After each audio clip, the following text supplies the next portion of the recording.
स्वागत है दोस्तों आपका हमारे एक और नए पॉडकास्ट एपिसोड में।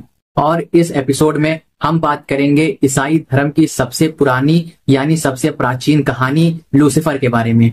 दोस्तों हम जानेंगे कि ऐसा क्या है जो इस कहानी को इतना लोकप्रिय बनाती है और ईसाई धर्म के हिसाब से लूसीफर स्वर्ग से विद्रोह करके कैसे नर्क का राजा बन गया।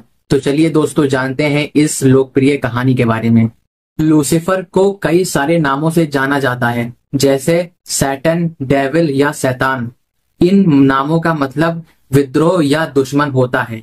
लूसीफर के उत्पत्ति को लेकर अलग अलग धर्मों में अलग अलग मान्यताएं हैं, लेकिन ज्यादातर कहानियों में उसको स्वर्गदूत बताया गया है, जो सबसे बुद्धिमान, सबसे सुंदर और सबसे प्रिय दूत था ईश्वर का।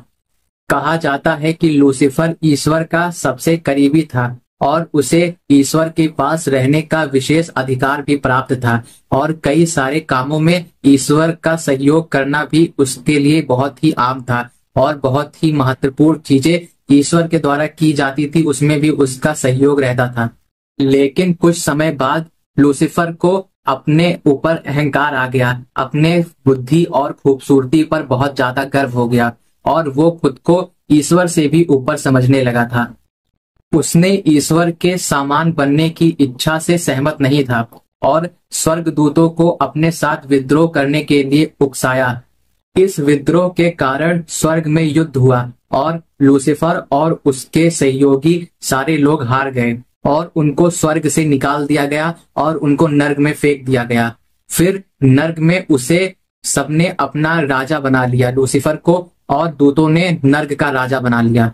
लूसीफर के हार की कहानी ईसाई धर्म में अच्छे और बुरे के बीच संघर्ष का प्रतीक बन गया, जिसे कई सालों तक ये कहानी सुनाकर बताया गया।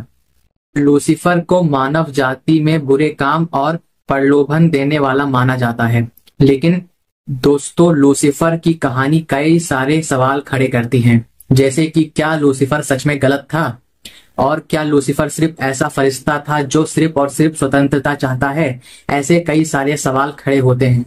क्या मनुष्य के पापों के लिए सिर्फ अकेला लूसीफर ही जिम्मेदार है?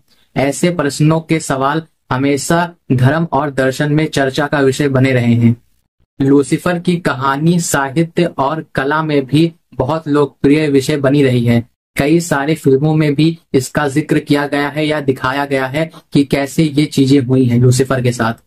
तो दोस्तों ये थी लूसीफर की कहानी, एक स्वर्गदूत जो शैतान बन गया। अगर आपको ये वीडियो पसंद आई हो तो वीडियो को लाइक करिएगा और अगर चैनल पे न्यू है तो चैनल को सब्सक्राइब जरूर से करिएगा। मिलते हैं दोबारा से नेक्स्ट वीडियो में।